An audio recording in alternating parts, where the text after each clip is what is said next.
할렐루야. 오늘 예배에 나오신 여러분을 예수님 이름으로 환영하고 축복합니다. 우리 옆에 계신 분들하고 인사를 나누겠습니다. 환영합니다. 축복합니다. 우리 이 시간 마음을 다하여 하나님을 찬양하고 예배하며 예배의 자리로 나가기를 원합니다. 함께 주의 도를 버리고 찬양 드리겠습니다.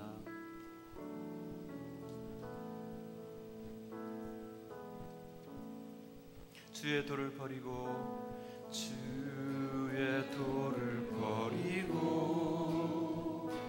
헛된 꿈을 쫓던 우리들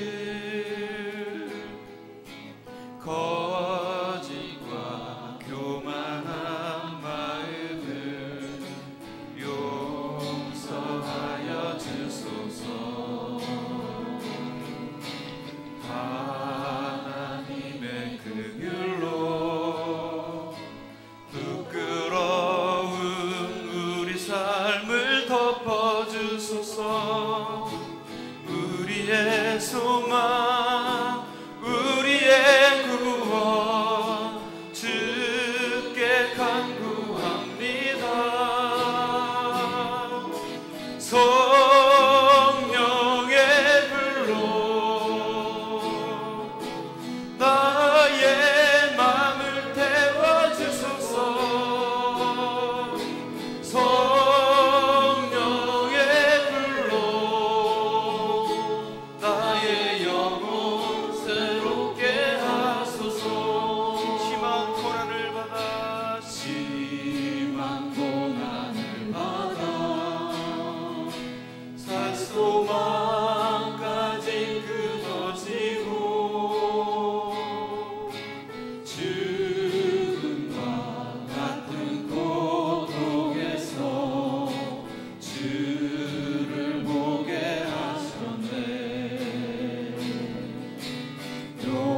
용서받을 수 없는 나를 위해 십자가에 달리셨으니 주 사랑에서 그 어느 누구도 끊을 수는 없으리. 성령의 불로 성령의 불로 나의 맘을 태워주소서. 성령의 불로 나의 영혼 새롭게 하소서. 우리 다시 한번 찬양합니다. 주의 도를 버리고 주의 도를 버리고 헛된 꿈을 쫓던 우리들 헛된 꿈을 쫓던 우리들 거짓과 교만한 마음을 용서하여 주소서. 하나님의 긍휼로 부끄러운 우리 삶을 덮어주소서. 우리의 소망, 우리의 구원 주께 간구합니다. 성령의 불로 성령의 불로 나의 맘을 태워주소서. 성령의 불로 나의 영혼 새롭게 하소서. 심한 고난을 받아 심한 고난을 받아 살 소망까지 끊어지고 죽음과 같은 고통에서 주를 보게 하셨네. 용서받을 수 없는 나를 위해 십자가에 달리셨으니 주 사랑에서 그 어느 누구도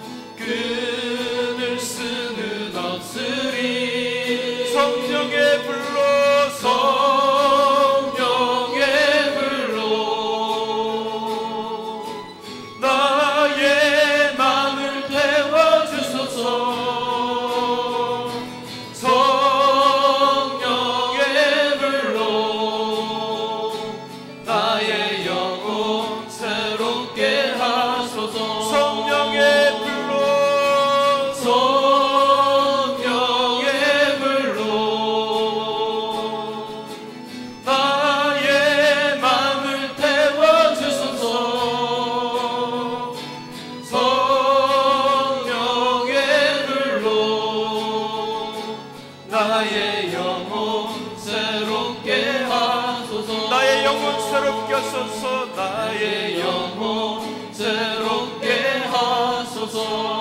해 아래 새 것이 없나니 해 아래 새 것이 없나니 이 죄인 살리신 주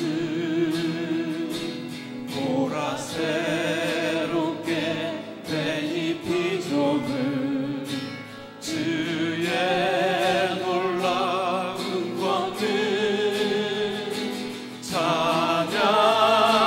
찬양하세 구이주. 오 주여 영광 받으소서. 새롭게 하소서. 새롭게 하소서. 새롭게 하소서. 늘 새롭게 하소서. 해 아래 새 것이 없나니 해 아래 새 것이 없나니 이 죄인 살리신 주 보라 새롭게 된 이 피조물 주의 놀라운 권능 찬양하세 우리 주. 오 주여 영광 받으소서. 새롭게 하소서. 새롭게 하소서. 새롭게 하소서. 늘 새롭게 하소서. 다시 한번 찬양합니다. 해 아래 새 것이 해 아래 새 것이 없나니 이 죄인 살리신 주 보라 새롭게 된 이 피조물 주의 놀라운 권능 찬양하세 우리 주. 오 주여 영광 받으소서. 새롭게 하소서. 새롭게 하소서. 새롭게 하소서. 새롭게 하소서. 늘 새롭게 하소서. 새롭게 하소서. 새롭게 하소서. 새롭게 하소서. 새롭게 하소서. 늘 새롭게 우리 다시 한번 선심으로 고백합니다. 새롭게 하소서. 새롭게 하소서. 주님 우리를 새롭게 하소서. 새롭게 하소서. 새롭게 하소서. 새롭게 하소서. 늘 새롭게 하소서. 그렇습니다. 주님 우리를 주님의 영으로 새롭게 하여 주시옵소서. 이 시간 다 같이 그 자리에서 일어나서 하늘의 문을 여소서 임재 찬양을 하나님 앞에 드리며 예배의 자리로 나가겠습니다. 하늘의 문을 여소서. 하늘의 문을 여소서. 주님 이곳을 주목하소서. 이곳을 주목하소서. 주를 향한 노래가 꺼지지 않으니 하늘을 열고 보소서. 이곳에 임재하소서. 주님을 기다립니다. 기도의 향기가 하늘에 닿으니 주여 임재하여 주소서. 주님 이곳에 오셔서 이곳에 오셔서 이곳에 앉으소서. 이곳에 앉으소서. 이곳에서 드리는 예배를 받으소서. 주님의 이름만이 오직 주의 이름만 이곳에 있습니다. 주님 이곳에 오셔서 이곳에 오셔서 이곳에 앉으소서. 이곳에서 드리는 예배를 받으소서. 주님의 이름만이 오직 주의 이름만 이곳에 있습니다. 여호와는 위대하시니 우리 하나님의 성 거룩한 산에서 극진히 찬양 받으시리로다. 아멘. 오늘 이 찬양의 가사의 고백처럼 여러분의 일주일 동안의 삶이 주님을 찬양하며 찬송하는 그런 거룩한 삶이 되어지기를 소망합니다. 오늘도 예배 가운데 나온 믿음의 교회를 이 시간 함께 축복하기 원합니다. 서로를 바라보면서 손을 내밀어서 우리 함께 축복하며 찬양하기 원합니다. 주님 너를 항상 인도하시니 주님 너를 항상 인도하시니 메마른 땅에서도 너를 만족시키리. 너는 물된 동산 같겠고 마르지 않는 샘 같으리. 너는 물된 동산 같겠고 마르지 않는 샘 같으리. 너는 물된 동산 같겠고 너는 물된 동산 같겠고 마르지 않는 샘 같으리. 너는 물된 동산 같겠고 마르지 않는 샘 같으리. 여러분의 두 손을 가슴에 얹고 나는 물된 동산 같겠고 마르지 않는 샘 같으리. 나는 물된 동산 같겠고 마르지 않는 샘 같으리. 마르지 않는 샘 같으리. 마르지 않는 샘 같으리. 이곳에 불러주신 하나님께 영광의 박수를 드리겠습니다. 할렐루야.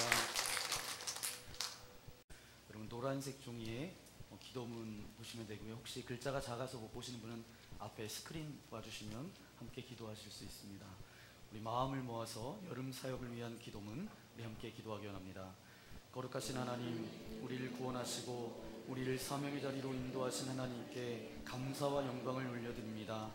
우리 믿음의 공동체를 통해 이 땅 가운데 하나님의 소원을 이루시기 원하는 주님, 이 시간 여름 사역을 위해서 기도합니다.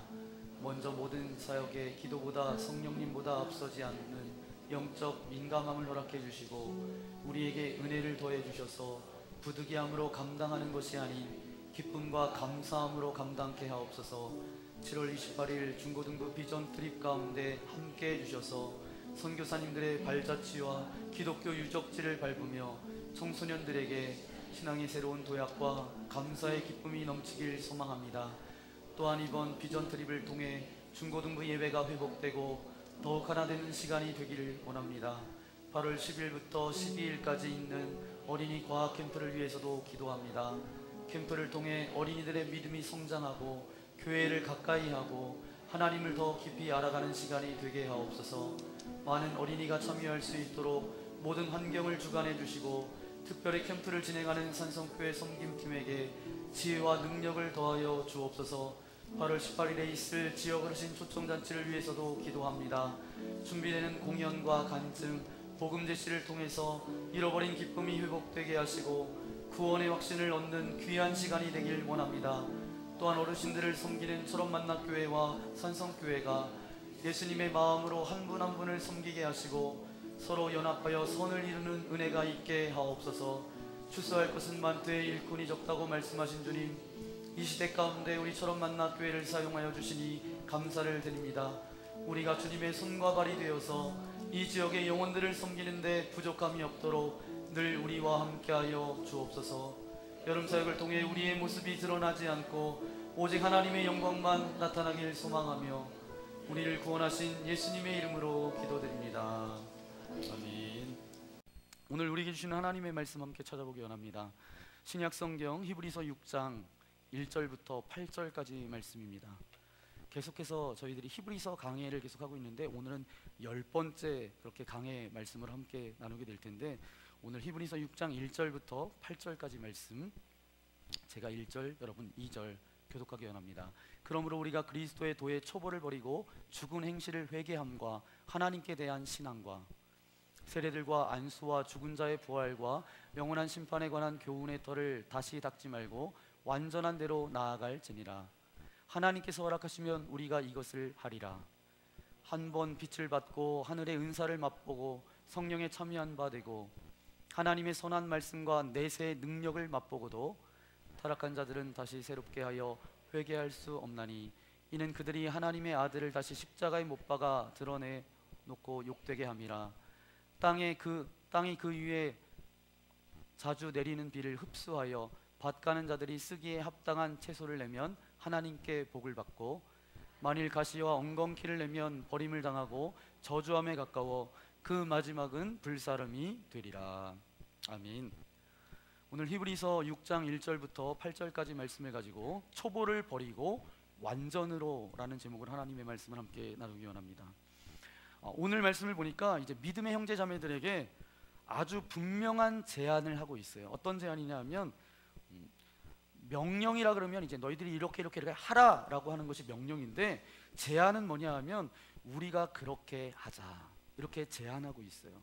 그 말씀이 1절과 2절 말씀인데 영어 성경으로 보면 이렇게 시작합니다. Let us. 제가 뭐 발음은 시원치 않아도 아무튼 영어로는 그렇게 시작돼요. Let us로 시작해요. 이렇게 합시다 라고 그렇게 시작됩니다. 그러면 이렇게 시작합시다. 1절 2절 말씀 우리 다시 한번 읽도록 하겠습니다. 그러므로 우리가 그리스도의 도의 초보를 버리고 죽은 행실을 회개함과 하나님께 대한 신앙과 세례들과 안수와 죽은 자의 부활과 영원한 심판에 관한 교훈의 털을 다시 닦지 말고 완전한 대로 나아갈지니라. 아멘.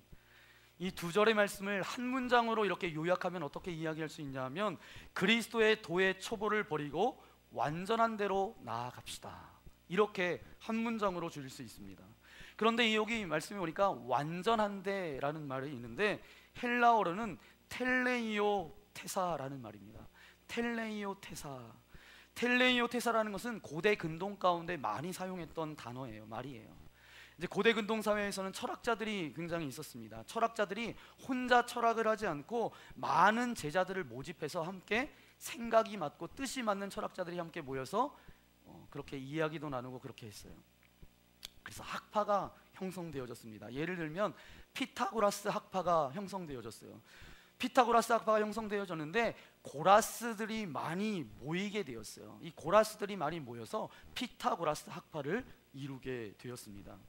그런데 학생들을 모집할 때 어떻게 이제 모집했냐 하면, 이 피타고라스가 이렇게 학생들을 모집했어요. 둘로 나누어서 모집했습니다. 첫 번째는 한 반은 학습 과정반, 학습 과정반이에요. 주로 배우는 사람들이죠. 두 번째는 어떤 반을 모집했냐 하면 완성 과정반, 완성반을 모집했어요. 완성 과정을 뭐라고 이야기하냐면 호이텔레이오 이렇게 이야기합니다. 그러면 호이텔레이오, 좀 전에 제가 말씀드렸던 이야기는 뭐라고 말씀드렸죠? 완전한데 텔레이오 테사라고 말씀드렸죠. 그런데 완성 과정은 호이텔레이오예요. 앞에서 말씀드렸던 것처럼 이제 같이 쓰인 말입니다. 완성 과정은 그 사람의 학습이 이미 끝났고 그 사람들은 이제 배운 것을 자기의 것으로 만드는 이미 성숙반으로 되었다는 거예요. 성숙 과정에 이르렀다는 거죠. 여러분, 그리스도의 도의 초보를 버리고 완전한 대로 나아가자라는 이 말씀을 들을 때 이 당시 사람들은 이것을 잘 알아들었다라는 거예요. 왜냐하면 그 당시에 철학자들도 굉장히 많았고 철학자들을 따르는 그런 제자들도 많았기 때문에 아주 분명하게 구분되어져 있었다라는 거예요. 학습을 하는 자들인지 아니면 성장반인지 저들이 너무도 당연시 알았기 때문에 오늘 본문에 이렇게 말씀하고 있는 것이죠. 그런데 초보는 어떻죠? 여러분, 초보, 여러분도 한때는 초보였을 때가 있었을 거 아니에요. 운전면허를 따서 초보였을 때가 있었잖아요. 그때 여러분 마음이 어떠세요? 네.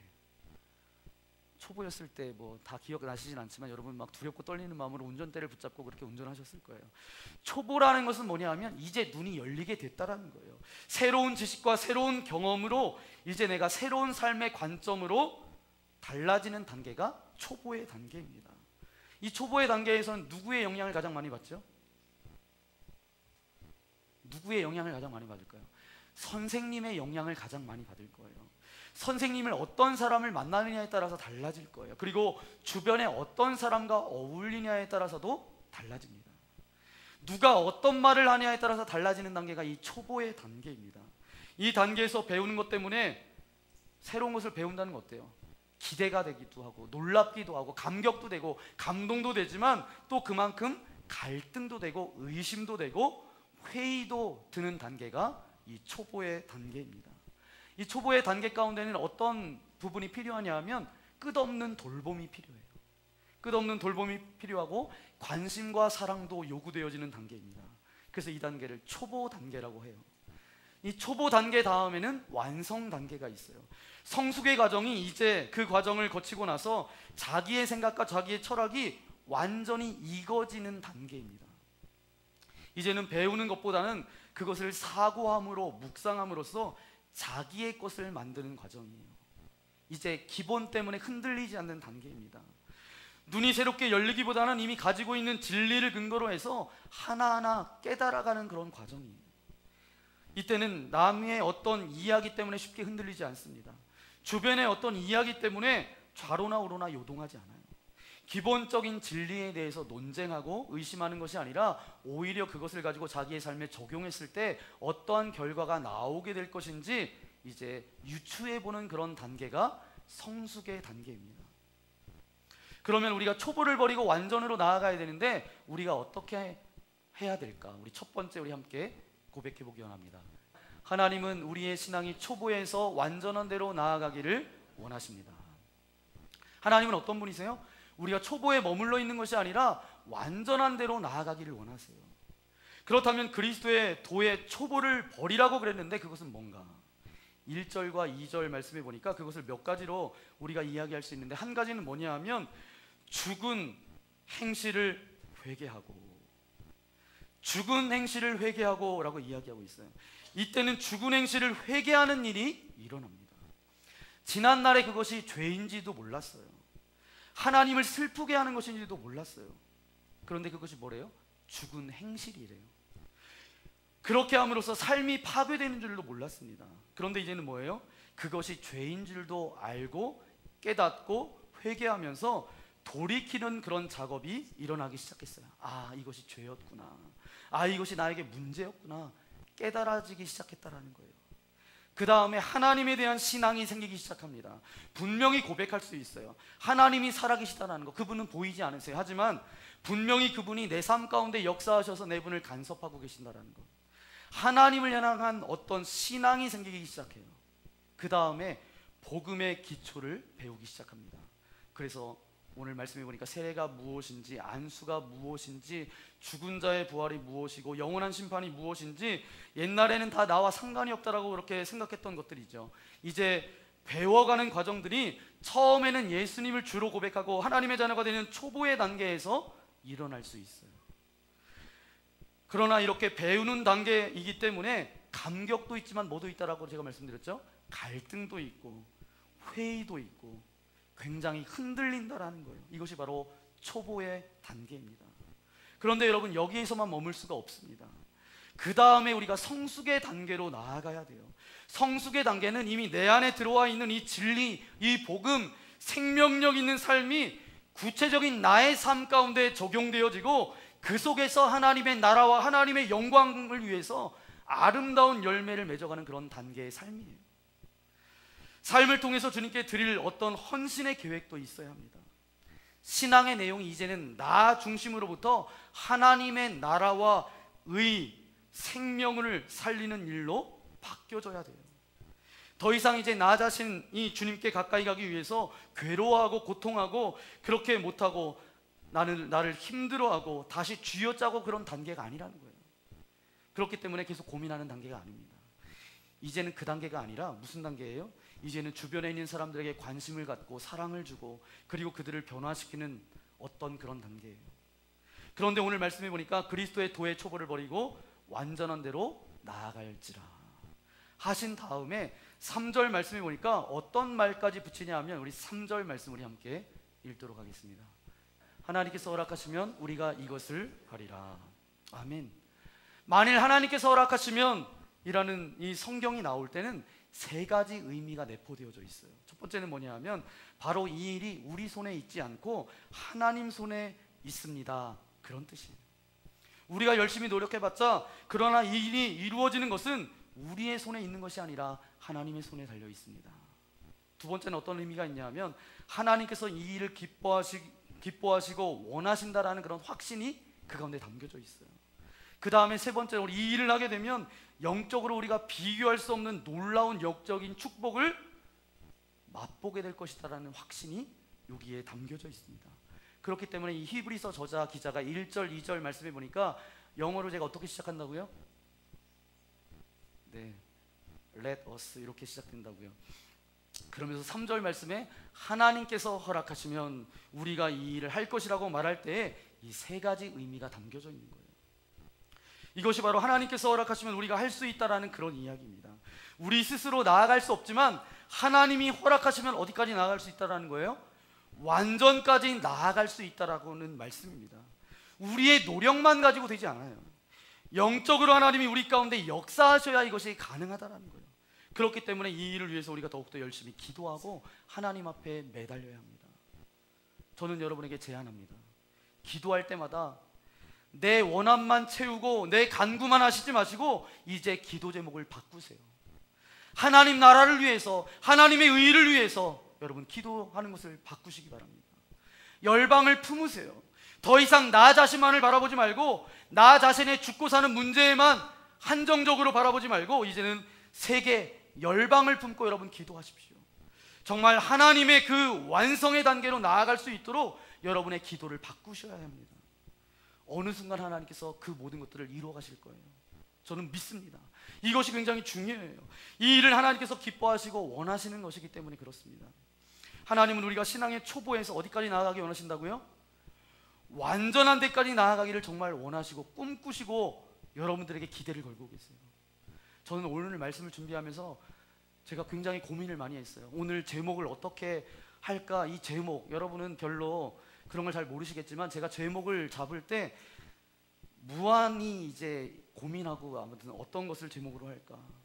그래서 여러분의 뇌리에 박혀서 이 제목만 보더라도 여러분의 일주일의 삶 가운데 그냥 말씀이 생각나서 하나님의 뜻 가운데 살아갔으면 좋겠다 싶어서 제가 제목을 잡았어요. 오늘 제목은 뭐라 그랬죠? 제가 초보를 버리고 완전으로. 제가 철원에 적응한 것 같아요. 철원이 어디랑 가까워요? 네, 북한하고 가까워요. 북한은 뭐 이제 이런 구호가 비슷한 게 있는 것 같아요. 초보를 버리고 완전으로 뭐 이렇게 해서 그래서 이제 그래서 이게 북한 구호처럼 내가 제목을 잡지 않았나. 근데 뭐 철원에 잘 적응하고 있는 것 같아요. 오늘 우리에게 하나님께서 원하시는 것이 뭐예요? 초보에서 있는 것이 아니라 이걸 버리래요. 그리고 어디로 가래요? 완전함으로 나아가라는 거죠. 그러면 우리 두 번째 함께 고백해 보겠습니다. 우리 두 번째 우리 함께 고백하겠습니다. 초보에서 완전으로 나아가는 신앙이 올바른 신앙입니다. 맞아요. 초보에서 나아가서 완전으로 나아가는 신앙이 올바른 신앙이에요. 여러분 신앙생활 한다라고 다 바른 것이 아닙니다. 올바르지 못한 신앙도 굉장히 많아요. 여러분 한번 여러분을 점검해 보세요. 예를 들면 이런 신앙이에요. 기복적인 신앙, 그리고 자기 중심적인 신앙. 인본주의적인 신앙, 냉랭한 신앙, 냉소주의적인 신앙. 냉소주의는 뭐냐면 쌀쌀한 시선과 비웃음으로 불신을 가지고 대하는 거예요. 그리고 형식적인 신앙, 위선적인 신앙, 이런 것들은 다 바르지 못한 신앙입니다. 그런데 이렇게 바르지 못한 신앙이 왜 바르지 못한 것일까 보니까 그 이유가 있어요. 신앙의 초보에서 진도가 안 나가서 그래요. 처음부터 잘못 믿어서 그런 것이 아니라 신앙의 초보에서 있었던 것들 중에 버릴 것을 버리지 못하고 끊을 것을 끊지 못하고 마치 우유를 계속 먹는 아이처럼 그렇게 자를 것을 자르지 못하고 그러다 보니까 바르지 못한 신앙이 되었다라는 거예요. 여러분, 초보에서부터 완전한 데까지 가는 것, 이것이 신앙의 올바른 과정입니다. 만약에 내가 초보에서 완전으로 나아가지 않고 있다면 그것은 여러분 점검해 봐야 돼요. 어떤 신앙이에요? 잘못된 신앙이에요. 제가 예를 들어서 말씀드렸던 그 신앙 중에 하나일 거예요. 바른 신앙이 아니라는 거예요. 신앙은 초보에서부터 어떻게 돼요? 자꾸 자라게 되어져 있어요. 이런 논지에서 아주 의미심장한 예를 성경에서는 예를 들어주고 있어요. 그것이 오늘 본문의 7절 8절의 말씀인데 우리 함께 읽도록 하겠습니다. 땅이 그 위에 자주 내리는 비를 흡수하여 밭가는 자들이 쓰기에 합당한 채소를 내면 하나님께 복을 받고, 만일 가시와 엉겅퀴를 내며 버림을 당하고 저주함에 가까워 그 마지막은 불사름이 되리라. 아멘. 이 이야기는 이런 이야기예요. 땅에 씨를 뿌렸습니다. 그리고 하늘에서 비가 적당히 내렸어요. 그래서 씨앗이 잘 뿌려졌고 이제 하늘에서 적당한 비가 잘 내렸어요. 그 다음에 농부의 입장에서는 어떤 것을 기대하죠? 농부는 무엇을 기대하고 있죠? 당연히 좋은 채소나 심겨진 것이 어떤 곡식이면 좋은 곡식, 열매 맺는 것을 기대합니다. 그랬더니 역시 기대했던 것처럼 때가 되니까 파릇파릇 싹이 올라오기 시작했어요. 그래서 거기에 정말 먹기 좋은 채소와 먹기 좋은 곡식이 열매를 맺었어요. 그랬을 때 그 농부가 갖는 마음은 어떤 마음일까요? 여러분이 씨를 뿌리고 이게 자라서 이렇게 막 컸어요. 그때 그것을 보는 마음은 어떤 마음일까요? 그냥 마음에 뿌듯함이 있고 지금 내가 일한 것이 헛되지 않았구나. 이것이 바로 정상적이다. 뿌린 대로 거두어지는 것, 정상적이다. 그러면서 이 땅이 정말 복된 땅이구나, 축복된 땅이구나, 그런 마음이 있을 거예요. 신앙도 그래요. 복음의 씨가 뿌려졌어요. 그러면서 하나님의 은혜가 부어졌어요. 때가 지나면 마땅히 뭐가 나와야 돼요? 싹이 돋아 나와야 돼요. 파릇파릇 나와야 돼요. 그 다음에 어떻게 돼야 돼요? 기대했던 채소와 기대했던 곡식이 나와야 돼요. 그것이 바로 축복의 사람입니다. 그런데 만일 좋은 씨를 여러분이 심었어요. 그리고 비도 잘 내렸어요. 그런데 싹이 나오지 않는 거예요. 보니까 싹은 나오지 않고 가시와 엉겅퀴가 나오기 시작했어요. 그때 주인의 마음과 심정이 어떻겠어요? 어떨까요? 여러분, 여러분이 직면한 게 아니라고 그래서 별로 대답이 없으신데, 심었는데 심은 게 나지 않고 가시와 엉겅퀴가 나왔어요. 그 주인의 심정이 어떻게요? 배신감이 들어요. 왜냐하면 이거 심었는데 왜 이게 나오지 않고 왜 딴 게 나오나. 그때 주인은 어떻게 하죠? 그 땅을 뒤집어 갈아엎습니다. 우리에게 심겨진 복음은 그냥 가만히 있는 게 아니에요. 그냥 자연적으로 사라지는 것이 아니라 다시 나와야 된다라는 거예요. 우리에게 복음이 심겨져 있으면 초보일 때 받았던 그런 감격이 있었으면 시간이 지나면서 어떻게 되어야 된다는 거예요? 성숙의 단계로 나아가야 된다는 것입니다. 이제는 우리가 기도가 달라져야 돼요. 신앙의 관점이 달라져야 돼요. 고민하는 주체, 바라보는 시각이 달라져야 됩니다. 이 당시에 농사 지었을 때 이랬대요. 씨를 뿌리고 비가 왔는데 그곳에 곡식이 나오는 것이 아니라 가시와 엉겅퀴가 나오면 그 당시에는 그 밭을 그대로 두었대요. 그대로 두면 어떻게 되죠? 그것이 굉장히 자라겠죠. 막 자라면 가을에 거기에 불을 놓는데요. 왜냐하면 불을 놓는 이유가 있어요. 뿌리까지 다 타서 죽어버리도록 불을 놓는다는 거예요. 오늘 말씀에도 동일하게 이야기하고 있어요. 우리 8절 말씀 함께 읽어볼까요? 8절 말씀입니다. 만일 가시와 엉겅퀴를 내면 버림을 당하고 저주함에 가까워 그 마지막은 불사름이 되리라. 그 마지막은 불살라버린다라는 거예요. 그때 농사 짓는 모습을 가리켜서 이렇게 말씀하고 있고, 신앙생활을 하면서 겪는 고난들이 우리에게 굉장히 많이 있어요. 그 고난 중에 어떤 고난의 경우는 이런 시각에서 우리가 해석할 수도 있습니다. 신앙생활에서 시간이 지나면 마땅히 초보에서 어디까지 가야 돼요? 완전으로 나아가야 되는데 그것을 거부하고 있는 그런 경우, 우리 내면에 어떤 문제로 인해서 신앙 성장을 거부하는 경우, 마땅히 이제 나와야 될 순간에 나오지 않는 경우, 여전히 어떤 자기중심, 자기 교만함, 위선적인 신앙, 냉소주의적인 신앙, 어떤 이런 성향에 머무르면서 기도도 넓어지지 않고 어떤 영적인 수준도 높아지지 않는 경우, 이런 경우가 어떤 경우예요? 가시와 엉겅퀴가 나오는 경우입니다. 이때 하나님께서 어떻게 하신다고요? 하나님은 어느 날 그 밭을 불사를 것이다 라고 그렇게 말씀하고 계세요. 왜요? 그 쓴뿌리까지 태워버려야 하니까, 그 쓴뿌리까지 태워버려야 되니까 불사른다라는 거예요. 신앙생활할 때 우리가 겪는 고난들이 굉장히 많습니다. 사람마다 겪는 고난이 다 다양해요. 그 유형이 다 달라요. 그 중에 한 가지가 뭐냐 하면 바로 성장해야 되는데 성장하지 못하고 가시와 엉겅퀴를 내기 때문에 하나님은 온 밭에 불을 질러버린 것처럼 그런 고난이 있을 수 있다는 거예요, 없다는 거예요? 있다는 것입니다. 태워버리기 위해서.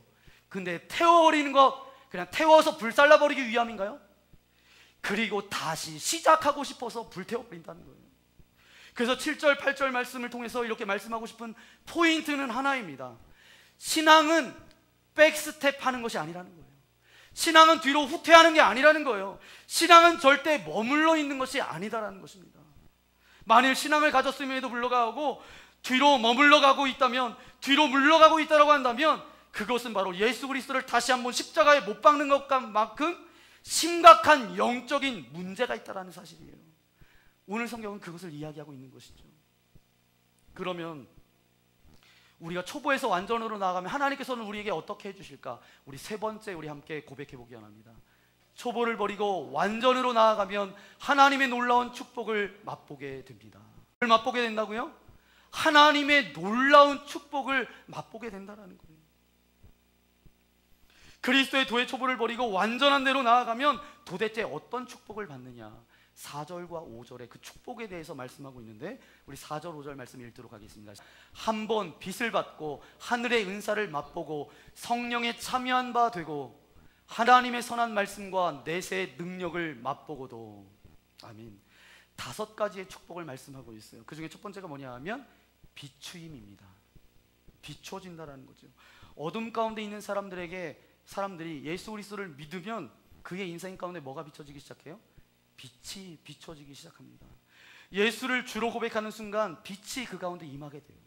그 빛이 비춰지면서 뭐가 드러나기 시작하죠? 죄가 드러나기 시작합니다. 그러면서 죄의 본색이 드러나게 되고요. 그러면서 혼돈이 사라지게 됩니다.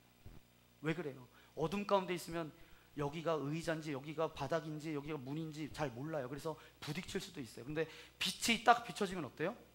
혼돈이 없어요. 우리가 분명하게 보고 갈 수 있다는 거죠. 그동안 내 삶이 왜 그랬는지 몰랐어요. 뭔가 아닌 것 같고 자꾸 혼돈 가운데 있고 뭔가 우울하고 뭔가 엉킨 것 같고 왜 내 속에서 해결되지 않는 문제가 있는지 몰랐는데 빛이 비춰지니까 조명을 바꿔보니까 그 밑에 깔려있는 뭐가 보여요? 죄가 보여요. 아, 내가 죄 때문에 그랬구나. 죄가 드러나기 시작하면 삶의 혼동이 사라집니다. 그 다음에 아주 삶이 밝아지는 그런 체험을 할 수 있어요. 왜냐하면 비추이기 때문에. 그렇기 때문에 예수 믿는 사람들이 밝아지지 않는다면 잘못 믿고 있는 거예요. 우리 옆에 있는 분을 한번 바라보세요. 얼굴이 밝은가 아니면 어두운가? 얼굴 색깔이 어떻게 돼야 돼요? 밝아져야 돼요. 물론 뭐 그거 하려면 미백을 또 해야 돼서 밝게 할 수도 있고 안 되면 표백제를 써야 되겠죠. 그러면 얼굴이 밝아지고, 그렇게 밝아지는 게 아니라 이 얼굴의 영적 기운이 밝아져야 된다는 거예요. 예수님을 믿고 그 영적 기운이 밝아지지 않으면 뭔가 잘못 신앙생활하고 있는 거예요. 뭔가 잘못 가고 있다는 거예요. 왜요? 예수님을 믿으면 비춰져요. 뭐가 비춰져요? 빛이 비춰지기 때문에 그렇습니다. 그게 첫 번째 축복이고요. 두 번째 축복은 하늘의 선물이 있어요. 하늘에서 오는 평강을 맛보게 됩니다. 즉 그전에는 어때요? 여러분이 어떤 내 조건이 채워지면 그냥 마음 가운데 편안했어요. 그런데 그 예수님을 믿는 순간 어떻게 돼요? 조건 때문에 평강이 찾아오는 것이 아니라 이 평강은 하늘로부터, 이 세상이 줄 수 없는 평강이 내게 임한다라는 거예요. 그건 하늘의 선물입니다. 예수님을 믿을 때 우리에게 주시는 선물이에요. 세 번째는 뭐냐면 성령의 참여함입니다. 이것은 뭐냐면 주님과의 교제가 일어난다는 거예요. 주님과의 교제를 통해서 이제까지 경험할 수 없었던 힘과 능력과 기쁨을 맛보기 시작합니다. 성령에 의해서 이전에 알 수 없는 어떤 파워를 느끼기 시작한다는 거예요. 생명력을 맛보기 시작한다는 거예요. 이것이 바로 성령의 참여함입니다. 네 번째 축복은 무엇인가 하면 오늘 5절에 있는데 하나님의 선한 말씀을 맛보는 것. 성경 말씀의 진리를 깨닫고 거기에서 오는 놀라운 위로와 힘과 능력을 경험하게 된다는 거예요. 어떤 분들은 이렇게 고백하시더라고요. 성경 말씀을 읽는 것이 꿀송이보다 달대요. 여러분은 어떠세요? 여러분 성경 읽을 때 꿀송이보다 다세요? 말씀 안 하시는 거 보니까 꿀처럼은 아니라도 뭐 이제 그냥 조금 달다 이렇게 느껴지시는 것 같은데, 어떤 분은 꿀송이처럼 달다라고 그렇게 이야기를 합니다. 그런데 어떤 분은 말씀을 읽을 때마다 이게 정말 내게 주시는 말씀이래요. 그러면서 자기한테 위로가 된대요. 그리고 용기가 되고 힘이 된대요. 정말 그러니까 말씀을 읽다가도 계속 눈물을 흘린다는 거예요. 성경 말씀을 읽으면서 능력을 맛보는 것, 이것은 어떤 자들만 받을 수 있는 복 중에 하나예요. 믿는 자들만 받을 수 있는 복이에요. 그래서 말씀에 힘이 있는 것. 그리고 다섯 번째 축복은 뭐예요? 내세의 능력을 맛본다라는 거예요. 이 땅에 살아가지만 우리가 이 땅으로 끝나는 인생인가요? 이 땅의 이야기가 우리의 삶의 전체 이야기는 아닙니다. 왜냐하면 이 땅에 있는 모든 것이 우리를 규정하지 못하기 때문이에요. 우리는 뭐예요? 이 땅에 있을 뿐만 아니라 뭐예요? 영원한 생명, 하나님의 나라 천국을 소망하며 나아가는 인생입니다. 천국의 삶을 기대하고 살아가요. 그렇기 때문에 여러분 생각해 보세요. 이 땅 가운데 수많은 고난이 있다 할지라도 그 하루하루의 삶이 나에게 절망이라 할지라도 어떻게 생각하겠어요? 천국을 소망하며 살아가는 사람은 이것은 잠깐일 거야. 금방 지나갈 거야. 그 뒤에 밝은 날 놀라운 자리에서 하나님의 품에 안길 그날이 있을 거야. 그렇게 기대하며 살아가겠죠. 지금은 목회에서 은퇴하신 목사님이 계신데 남서울 은혜교회라고 정말 굉장히 큰 교회죠. 홍정길 목사님이라는 목사님이 계십니다. 그분이 어느 날 그분의 설교를 듣는데 그분이 이런 말씀을 하시더라고요. 어떤 유대인에 대해서 이야기하는데 이 유대인은 로비를 잘한대요. 그러니까 아부를 잘한다는 거예요. 그래서 그의 인생 가운데 뭐 찾아오는 어려움이 있고 필요한 것이 있으면 로비하고 아부해서 모든 것을 다 자기의 원함대로 그렇게 살아가는 사람이었어요. 그런데 이 사람이 죽으면서도 로비를 했대요. 이야기겠죠. 어떻게 뭐 죽으면서 로비했겠어요. 누구한테 했냐면 사도 베드로에게 로비를 했대요. 베드로 선생님, 내가 죽을 때 아무것도 못 가져가는 건 제가 압니다. 하지만 저는 꼭 필요한 거 한 가지만 가져갈 수 있게 해달라고 베드로에게 그렇게 부탁을 해요. 그랬더니 베드로가 그러라고. 그래서 하나 가지고 갈 거 가져가라고. 그래서 이 사람이 이제 자기의 재산을 다 팔아서 뭘로 바꿨냐 하면 금으로 바꿨대요. 그 금을 가지고 이제 한 가방에 지어가지고 이제 천국을 향해 갔어요. 베드로가 보니까 그 사람이 이제 오고 있는데 큰 가방에 무언가 이제 가득 들어서 가방을 지고 오는 거예요. 끙끙거리면서 나타납니다. 베드로가 아니 그곳에 정말 뭐가 들었길래 그걸 가져왔냐고. 그랬더니 이 유대인이 이것은 저의 보물입니다. 그럼 한번 열어보자고. 열었더니 뭐가 나와요? 금이 나오는 거예요. 그랬더니 베드로가 고개를 갸우뚱하면서 이렇게 이야기해요. 아니 자네 왜 이렇게 건축 재료들을 많이 가지고 왔나? 무슨 이야기예요? 천국에서 그것을 가지고 다 집을 짓기 때문에 그것은 보석이 아니라 가치 있는 것이 아니라는 거예요. 건축 재료일 뿐이라는 거죠. 제가 볼 때 그 정도의 비교가 아니라는 거예요. 이제 우리에게 영원한 세계, 영원한 소망, 이 천국의 소망은 이 땅에 있는 그 모든 것들을 다 해결할 수 있는 힘이 어디 있어요? 천국에 대한 소망, 내세의 능력을 맛보는 인생 가운데 있다는 것입니다. 이 땅에 살아가면서 도저히 극복할 수 없는 고통이 있어요. 그런데 이것이 지나가고 그분이 언젠가 이제 그분 앞에 서게 될 때 그분이 여러분과 저의 눈에서 눈물을 닦아주실 거예요. 그리고 우리가 그 품에 안기게 될 거예요. 그리고 그 영원한 곳에서 그분과 함께 영원히 살게 되실 것이에요. 이 한마디면 우리의 모든 것이 다 풀린다라는 거예요. 이 내세의 소망을 믿는 자들이 가질 수 있다라는 것이죠. 이것이 바로 다섯 번째 축복입니다. 제가 5가지 말씀드렸는데 첫 번째 뭐라고 말씀드렸죠? 네, 비추임. 두 번째, 하늘의 선물 평강을 받게 되고, 세 번째, 성령에 참여한 자가 되고, 네 번째, 하나님의 말씀을 맛보게 되고, 다섯 번째는 내세의 어떤 능력을 경험하게 된다는 거예요.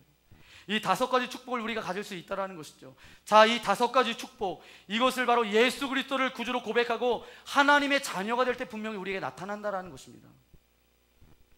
그것이 바로 오늘 우리에게 주시는 놀라운 축복이에요. 그런데 만약에, 여러분, 만약에 생각해 보세요. 이런 5가지의 축복을 이미 경험한 사람이 다시 타락한다면, 이미 이것을 경험하고 다시 타락한다면 그에게 다시 한번 기회가 주어질 수 있을까? 그가 다시 한번 회개할 수 있을까? 그 은혜를 다시 한번 맛볼 수가 있을까? 이 질문을 오늘 이 히브리서 저자는 질문하고 있는 거예요. 여기서 성경의 대답은 뭐냐 하면 불가능하다라는 것입니다. 은혜를 체험한 자들이 다시 타락하게 된다면 이것은 무엇을 의미하냐 하면 예수 그리스도를 다시 십자가에 못 박아 현저하게 욕보이는 것이다. 뭐예요? 예수님을 다시 부활하셨는데 다시 예수님을 십자가에 달아놓고 못 박는 일이라는 거예요. 욕보이는 일이라는 거죠. 하나님은 어떤 죄인들도 다 용서할 수 있어요. 하나님이 몇 번까지 용서할 수 있을 것 같아요, 우리를? 그냥 3세판이다 그래서 3번만 딱 용서하나요? 성경에 7이 완전수인데 그냥 7번까지만 용서하나요? 성경에서도 뭐 77번까지를 용서하라고 하는데 뭐 거기까지만 용서하나요? 수만 번, 수천 번, 수억 번도 하나님께서는 용서해 주실 거예요. 하나님은 그런 하나님이세요. 근데 괘씸해서, 아, 얘 왜 이래? 괘씸하다 그래서 이제는 용서 안 해줘. 그러는 분은 하나님 아니세요. 그런데 문제는 뭐예요? 이 은혜를 경험하고 다시 타락한다는 것이 이게 바로 뭐냐 하면 하나님께 나아갈 그 길을 내가 잘라버리는 것이에요. 하나님 앞에 나아가야 되는 그 길을 내가 잘라버리는 것이 바로 그것입니다. 그러니까 하나님은 열려 계세요. 그런데 내가 하나님 앞에 나아갈 수 없어요. 내가 하나님의 은혜를 경험했어요. 예수 그리스도로 인해서 그 십자가를 통해서 내가 구원함을 받았어요. 그 순간 우리에게 5가지 하나님께서 주시는 축복을 맛보게 된다는 거죠. 그런데 다시 타락했다라는 이야기는 뭐예요? 다시 타락했다는 이유는 뭐예요? 나에게 비춰졌던 그 빛, 그리스도의 십자가의 능력, 그 구원의 길이 가짜라고 하는, 이것이 의미가 없다고 하는 이것이 아주 공개적으로 욕보이는 행위가 아니겠느냐, 그 말이에요. 그러고 나면 어떤 방법으로 하나님께 나아갈 수 있겠느냐, 그 말입니다. 나에게 임한 하나님의 그 구원의 길을, 예수 그리스도의 십자가의 능력이 아무 의미가 없는 것이라고 하는 것을 내가 공개적으로 욕보였는데 이제는 무슨 방법으로 하나님 앞에 나아갈 수 있겠느냐, 이 말이에요. 그렇기 때문에 이것은 너무 어렵다라는 그 말입니다. 하나님께서 문을 닫아서가 아니라, 제가 뭐라고 말씀드렸어요? 우리가 하나님께 나아가는 그 길을 우리 스스로가 잘랐기 때문에 그렇습니다. 사랑하는 성도 여러분, 오늘 말씀 분명히 우리에게 가르쳐주고 있어요. 초보를 버리고 어디까지 나아가라고요? 완전한 데까지 나아가는 신앙의 삶을 살아가라. 바로 이것이 어떤 신앙이라고요? 올바른 신앙이다. 신앙을 받아들이고 가만히 있는 것은 잘못된 신앙이에요. 신앙생활을 하는데 늘 젖만 먹고 있어요. 늘 어린아이예요. 여러분, 자녀를 키워요.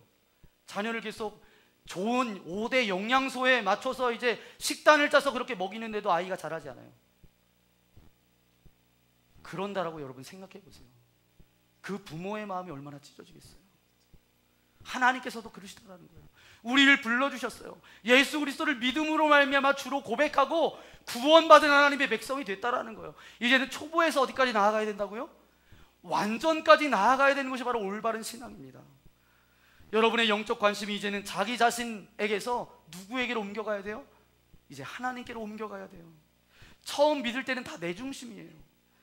내가 믿고 나아갈 때 하나님, 나에게 이것도 필요해요, 이것도 필요해요, 이런 기도로 늘 하나님 앞에 기도합니다. 그런데 계속 그렇게 기도하나요? 신앙이 자라고 믿음이 자라기 시작하면 어떻게 해요? 하나님 중심으로 옮겨간다는 거예요. 하나님의 나라가 이 땅 가운데 온전히 세워지기를 소망합니다. 이 철원 땅을 위해서도 기도하고 다른 연약한 믿음의 성도들을 위해서 기도하는 것이 우리의 신앙의 삶이지 않습니까? 처음 신앙생활할 때는 사람이 굉장히 중요해요. 내가 사람들과 어떻게 교제하느냐가 굉장히 중요하죠. 심지어 어떤 때는 교회를 가고 안 가는 것도 어떤 사람에 의해서 결정될 때가 있어요. 어떤 사람이 미우면 어때요? 교회 안 가요. 어떤 사람이 좋으면 그 사람이 하는 모든 것을 따라서 교회 안에서도 사역해요. 누군가 나에게 관심을 가져주면 신앙생활하는 것이 신나요. 그런데 관심 가져주지 않으면 신앙생활하는 거 재미없고 활력이 없어요. 그럴 수 있어요, 없어요? 있어요. 그러나 이제 때가 되면 어떻게 해야 돼요? 사막 한가운데에서도 빈들에 가 있어도 빈들과 같이 나 홀로 있는 것 같은 그 시간에서도 뭐 해야 된다고요? 기도가 시작되어져야 됩니다. 온 사람이 나를 향해서 손가락질해도 단 한 사람이 나에게 관심을 갖지 않아도 하나님과 나누는 교제 때문에 우리의 얼굴이 아름다워질 수 있어야 돼요. 이것이 바로 성장입니다. 온 세상이 다 나를 믿지 않는다 할지라도 하나님과의 영적인 교제만으로 충분합니다. 이렇게 나아갈 수 있는 신앙. 그래서 필립 얀시라는 사람이 그의 책에서 이렇게 이야기합니다. 뜻밖의 장소에서 만난 하나님. 그러면서 이분이 뜻밖의 장소에서 만난 하나님을 경험하십시오. 이제 여러분에게 결론적으로 말씀드립니다. 여러분은 이제 그리스도의 완전으로 나아가십시오.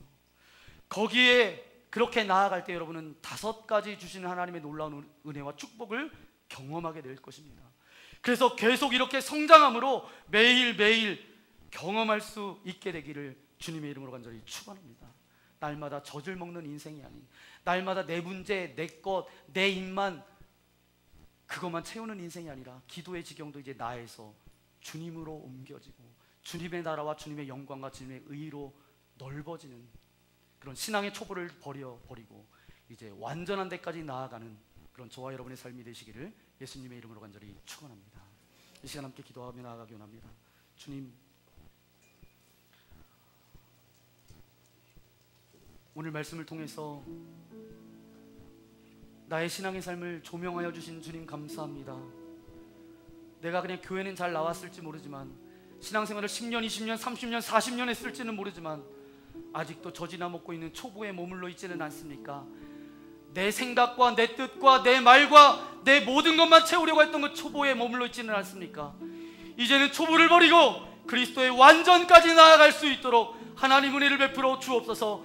그렇게 할 때 5가지 축복을 우리에게 허락하여 주시고, 그래서 이제는 기도도 달라지게 하여 주셔서 하나님의 나라와 하나님의 영광을 위해서 나아가는 그런 거룩하고 귀한 삶이 되어지기를 소망합니다. 아버지 하나님, 하나님께서 초보에서 완전으로 나아가는 것은 하나님의 기대와 소망인데 하나님의 기대와 소망을 저버리는 인생 되지 않게 하여 주시고, 그렇게 초보에서 완전으로 나아가는 것이 올바른 신앙이라고 말씀하셨는데 내가 비정상적으로 잘못된 신앙생활하고 있지 않은지, 이제 초보를 버리고 완전으로 나아갈 때 하나님의 축복을 경험하게 된다라고 말씀하셨는데, 하나님, 내가 완전으로 나아가 하나님의 축복받는 인생 되어지기를 소망합니다. 오늘 말씀을 생각하면서 여러분 주여 한 몸으로 함께 기도하며 나가기 원합니다. 주여! 거룩하신 아버지 하나님 감사를 드립니다. 오늘도 아버지 주의 말씀을 듣게 하여 주신 아버지 하나님 감사합니다. 우리는 연약합니다. 우리는 부족합니다. 하지만 하나님께서 원하시는 기대와 꿈과 소망이 있습니다.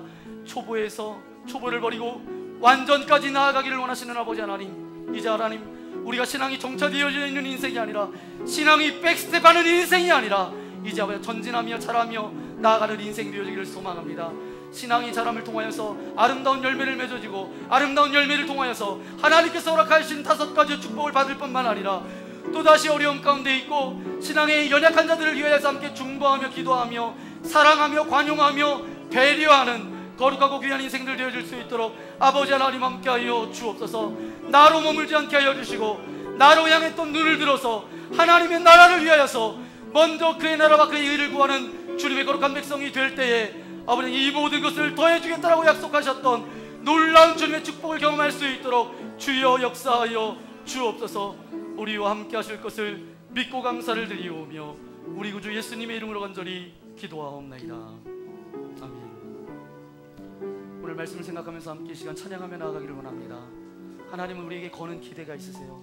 초보를 버리고 완전함으로 나 중심에서 하나님 중심으로 나아가기를 원하시는 그 주님의 기대 앞에 이제 감사로 주님 앞에 고백할 뿐만 아니라 깨닫지 못했던 우리의 삶의 신앙의 고백들을 주님 앞에 고백하며 하나님, 나로 인해서 또 다른 생명, 또 다른 열매가 맺어지는 주님의 거룩한 인생 되어지기를 소망합니다. 우리 그런 마음을 가지고 우리 가사를 생각하면서 여러분의 고백으로 함께 고백하는 시간 되었으면 좋겠습니다. 감사해요 깨닫지 못했었는데 내가 얼마나 소중한 존재라는 걸 태초부터 지금까지 하나님의 사랑은 항상 날 향하고 있다. 고마워요 고마워요 그 사랑을 가르쳐준 당신께 주께서 허락하신 당신께 그리스도의 사랑으로 더욱 섬기며 이제 나도 세상에 전하리라. 당신은 사랑받기 위해 당신은 사랑받기 위해 그리고 그 사랑 전하기 위해 주께서 택하시고 이 땅에 심으셨네. 또 하나의 열매를. 우리 다시 한번 찬양하기 원합니다. 우리 함께 일어나서 고백하기 원합니다. 깨닫지 못했었는데 내가 얼마나 소중한 존재라는 것 태초부터 지금까지 하나님의 사랑은 항상 날 향하고 있어. 고마워요 고마워요 그 사랑을 가르쳐준 당신께 주께서 가신 당신께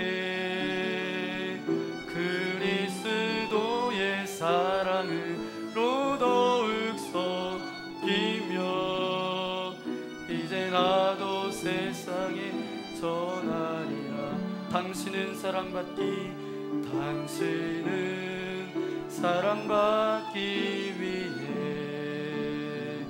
그리고 그 사랑 전하기 위해 주께서 택하시고 이 땅에 심으셨네.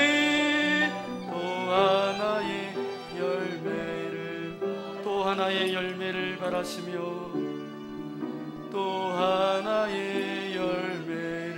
바라시며 또 하나의 열매를 바라시며 또 하나의 열매를 바라시며.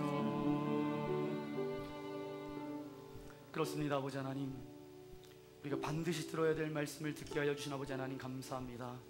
내가 예수 그리스도를 믿고 구주로 영접하고 그곳에 머물러 있다면 하나님이 보실 때 그 마음이 얼마나 안타깝겠습니까? 주님께서는 오늘 우리에게 말씀하고 계십니다. 너희들이 초보에서 완전으로 나아가기를 내가 소망한다. 너희를 향한 내가 기대다 라고 말씀하십니다.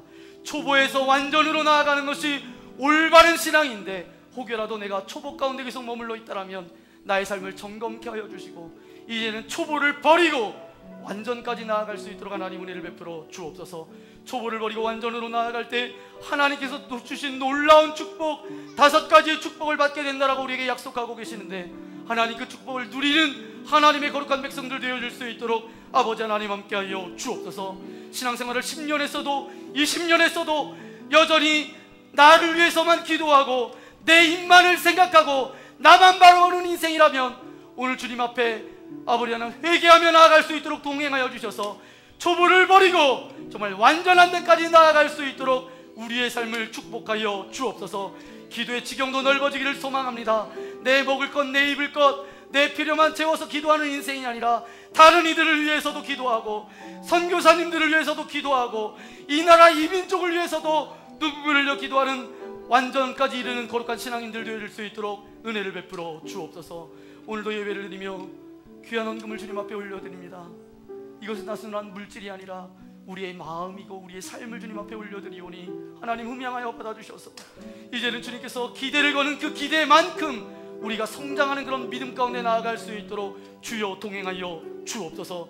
우리가 드린 물질 많은 것 중에 부분을 떼어 드립니다. 하나님 아버지 하나님, 하지만 물질의 주인은 주님이십니다. 우리가 날마다 아버지 물질 가운데 어려움 당하지 않도록 동행하여 주시고 물질을 막는 모든 아버지 가난의 고리를 끊어주시고 이제 하나님의 은혜와 축복을 경험케 하여 주셔서 육적인 필요도 하나님께서 공급하여 주시는 놀라운 은혜를 경험할 수 있도록 주여 역사하여 주옵소서. 오늘 예배하는 믿음의 교우들을 위하여 기도합니다.